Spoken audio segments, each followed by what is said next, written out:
To see you. So I say hello to everyone else as well. My name's Carole Easton, and I have the huge privilege of being the Chief Executive of the Centre for Ageing Better.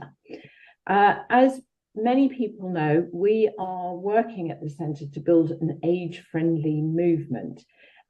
What does that mean? That means we want to try and change the way that people think and act and feel when it comes to aging. And early next year, we're really excited. We're going to be launching a public-facing campaign to help everyone else change how they think, their attitudes and their perceptions of aging and ageism and how they think about old people. So as part of this movement, we are conducting a series of live stream interviews, and we're talking to influential people who are doing inspiring work, and really thrilled to be joined today by Jo Gideon MP for Stoke-on-Trent Central. That's right, Jo? That's right, Carole. Good, good, good. So you've been a member of Parliament, I understand, since 2019. And I really, when I was reading about you, kind of covered a huge breadth of issues in that time. So things like levelling up, public health measures, health inequality, childhood obesity, air quality. Goodness, really a lot to have taken on. And then I read that you were first elected at the age of 67. What really took my breath away, not that you're 67, I hasten to add, but that you are the second oldest woman in UK history to make your parliamentary debut. And I think, I'm told, that the last time someone older was elected, or the older woman, I should say, elected to the House of Commons was in the 1930s. I mean, that just really is breathtaking. So really, really thrilled to be talking to you today. So talk to me about that. Talk to me about, what was that experience? What do you think about that? Well, thank you, Karen. It's an absolute pleasure to be having a conversation with you. So my journey to becoming an MP began 17 years before my election. I fought 2 other seats before winning Stoke-on-Trent Central, and I designed my life around the opportunity of standing for Parliament, because you have to be prepared to relocate at any given point. So during that time, I set up several projects and social enterprises. And I think that gave me the kind of the resilience and the entrepreneurial approach that's given me the confidence that I have today. It was challenging. During the election campaign, I walked the entire constituency more than once during the 6-week campaign, and I lost over 2 stone in weight. So it was physically really demanding, but it was also really exhilarating, because for me, it was about fulfilling my purpose. I know kind of why I'm here. And I'm confident in my values. And I think that's possibly something that's easier with age. Interesting. But how can it be that, at 2023, that you are the second, that at 67? I mean, well, 2 questions really. One, do you think it would have been the case if you'd been a man? This is in the back of my mind. But yeah, what you think about the fact that we are missing out in our political system of people then across the age span. I do think it's sad. I mean, I truly believe for a democracy to work well, we have to have a good representation in government of communities that we seek to serve, and that's also age communities rather than just geographical communities. And it seems to me that lived experience is something that's really valued, in the charitable sector, for instance, but it's not really recognised in public service. I think other cultures know the value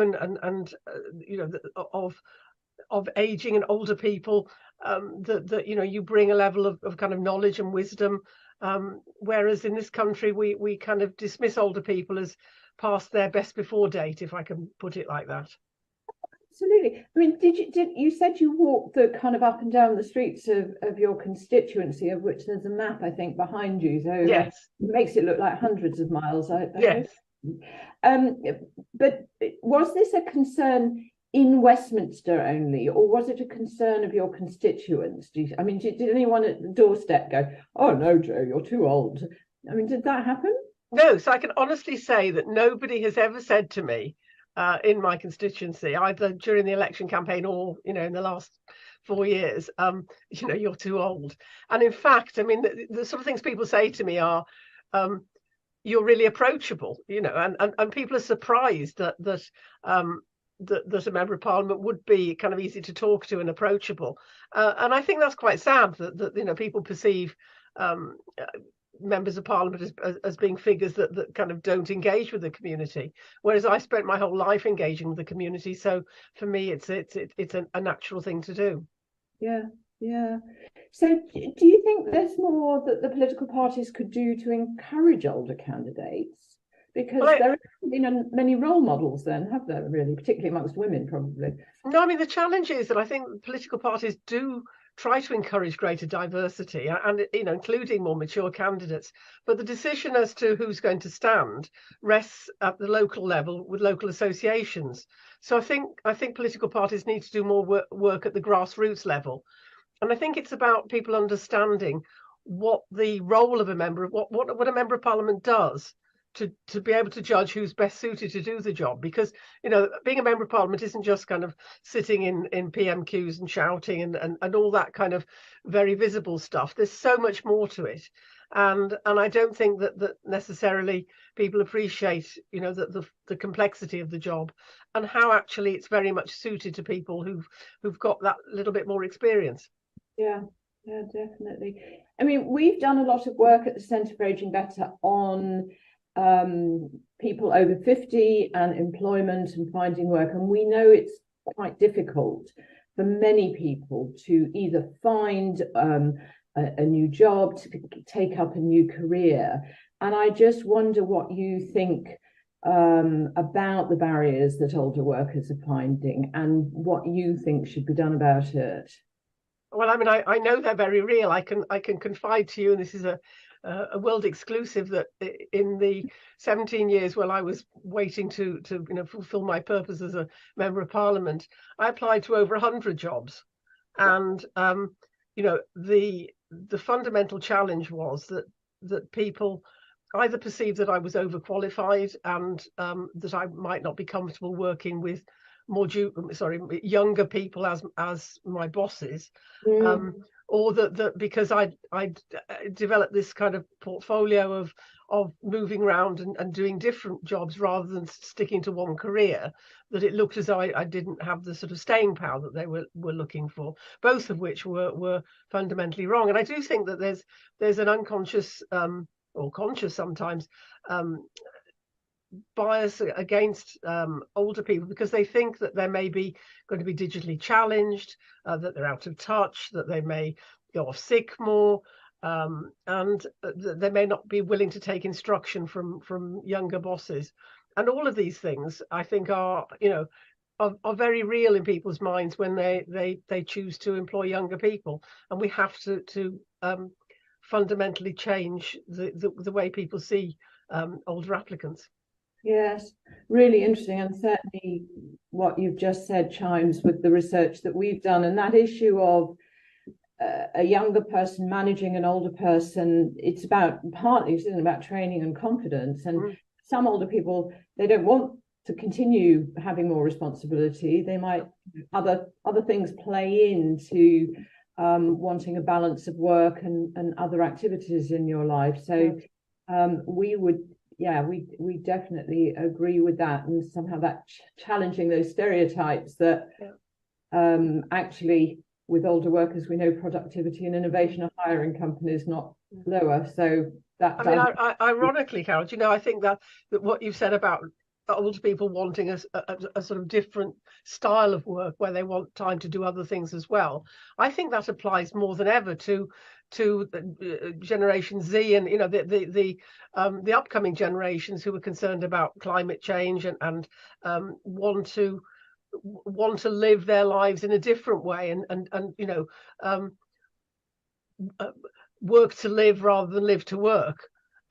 So I think we're seeing a generational shift in values that may mean that the older workers might actually be more dependable for the sort of work that the people are looking to employ people for in the future. So, I think we need a major rethink. Interesting. Yes, I thought you were going to say that the older people will be the trailblazers, which to some extent is the case as well. Yeah. But yeah, we could talk about that one longer. I'm going to revisit because I've got so many other questions I want to ask you. So, Commissioner for Older People and Ageing, at the Centre for Ageing Better, we're calling with many other organisations for the UK government to appoint such a commissioner. To ensure that kind of policy takes into account the changing demographics in this country, not that we're alone with that, and to make sure that older people have a voice. What do you think about that idea, and how do you think a commissioner could actually add value? I think it's a very good idea, and in fact, I think it's essential for a kind of a new way of thinking about older people. So, it's a stark truth that in less than 20 years, 1 in 4 people in this country will be over 65. And at the same time, the pension age will continue to go up. So many people won't be entitled to state pension until their very late 60s or, even higher. And at the same time, we've got the digital revolution, and AI will change the landscape for employment opportunities. And we've seen, post-COVID, that the kind of remote and hybrid working now offer really new opportunities. So enabling people with maybe physical restrictions to re-enter the world of work, and those who previously done kind of challenging manual work need to retrain. And so I think that looking at the kind of retraining and support, both for up and reskilling, and also encouraging what I like to call olderpreneurs, people to start up their own businesses. Yeah, olderpreneurs. Okay, we shall start quoting about olderpreneurs. Yes, absolutely. My passion. So, if anybody's interested, I'd love to hear from them. Yeah, I think possibly my next job will be encouraging a whole wave of people that are going to change the world through social businesses, and I think there's a lot of scope for it. Interesting. Yes, definitely. And definitely, yeah, because that kind of image of older people having kind of just sat down and put their feet up on the sofa. And that's another issue that concerns us, is that there are these stereotypes that people hold. It's kind of like the image of an older person, possibly, quite comfortable, paid off their mortgage, just having a good time. Now, and I know that the range in older people is even bigger than, the diversity is even bigger. That there is a huge amount of unfairness in people's experiences of aging in this country, and the gaps between older people in terms of how they age, their health, their finances are vast, as much as 17 years in terms of how much you can anticipate having a healthy life as you get older. So do you want to talk to us a little bit about that in your constituency, and just any ideas you've had about that? Of course. So you highlighted some of the things that I've focused on in Parliament, and it was a wide range, and it was a wide range because of the experience that I've had in Stoke. So Stoke-on-Trent Central has higher rates of poverty and ill health than many parts of the country, and that affects people's life expectancy and their quality of life. And so so for instance, 67% are either overweight or obese, and all the illnesses that are associated with that lead to long-term challenges and financial challenges and all these things. So I've spoken a lot about the need to implement an effective obesity strategy, providing support and sort of prevention to help people's health at an earlier stage, and to support people with access to affordable, healthy food. Because long-term ill health restricts people's options, of course, and a plan to improve people's health will improve their productivity and their financial security. And that's got to be at the heart of any government's manifesto, in my mind. Yeah, and that connection, I think you make it very clear, between health, finances, work, they're all interconnected, aren't they? That, absolutely.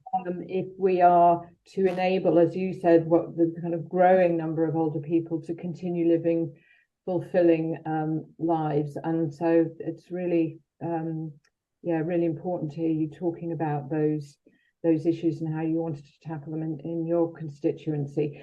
And it's one of the reasons we're launching a campaign, because, like I said at the beginning, we think people need to think differently.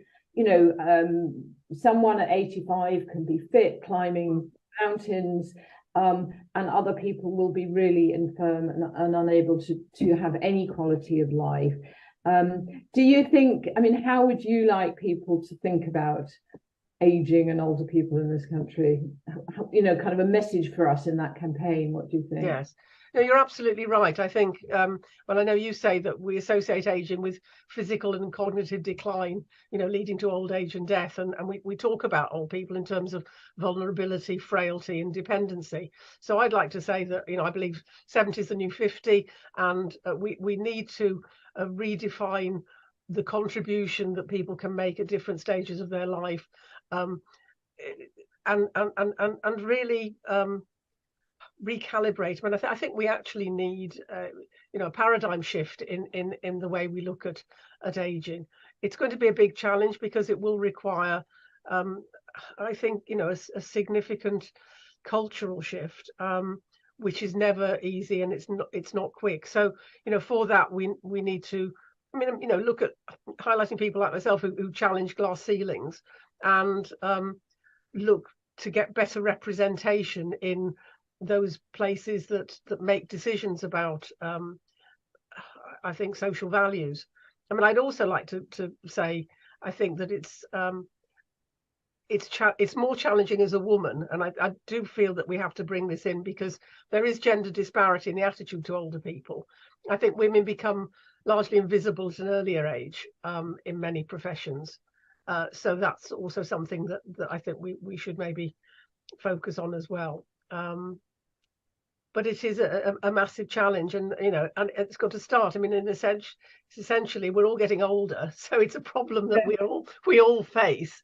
And I think that there's a danger. Only 3% of members of Parliament are over the age of 70. There is a danger of groupthink in government if you have a lack of representation of people who, have lived experience, if you like, of the challenges of perceptions as they get older. It's interesting, isn't it? Because the average, I believe I read somewhere, the average age in the House of Lords is very different from the average age in the House of Commons. Is that right? Yes, it is right. And there is regarded as sort of chamber of elders providing sage advice. Well, I think we could do with some more sage advice in the House of Commons as well sometimes. And you've said you think that ageism, if I may use that term, intersects with being female, really, that yes. impacts more on women. What about other groups? Do you feel there are other, and particularly in your constituency, do you think being older is harder in other groups as well? I think, interestingly, there is a stronger sense of community in places like Stoke-on-Trent, and therefore the having a sense of place and being part of a community is maybe makes it slightly easier. But I'm thinking now of older people with medical conditions and the support that they might need. But I think in a sense we almost need new terminology, because when we talk about aging, where does that start? Do we start at 55? Do we start for women when they hit menopause, which for some women is in their 40s?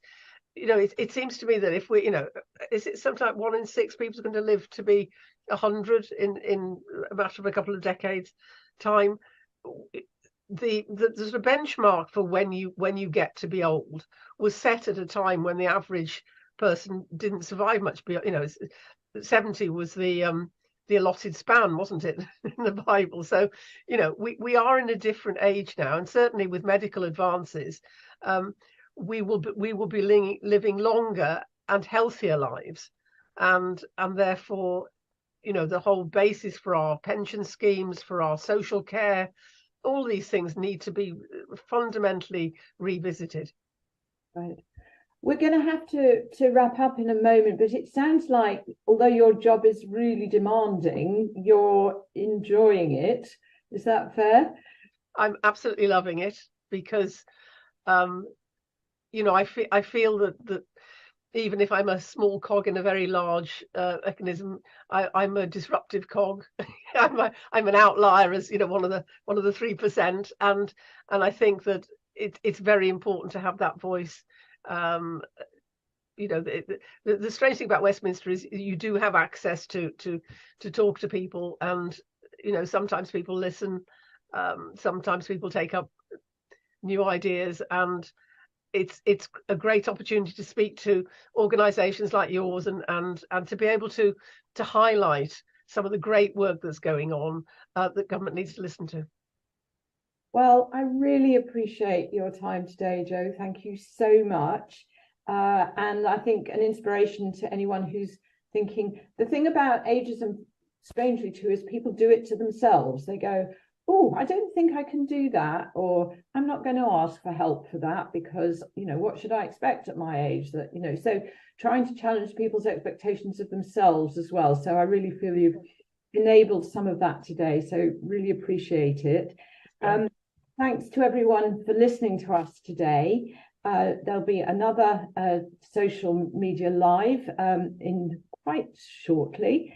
And if you get our age-friendly movement letter, then newsletter, I beg your pardon, then you'll be able to get more information about that. So thanks again, and goodbye for now.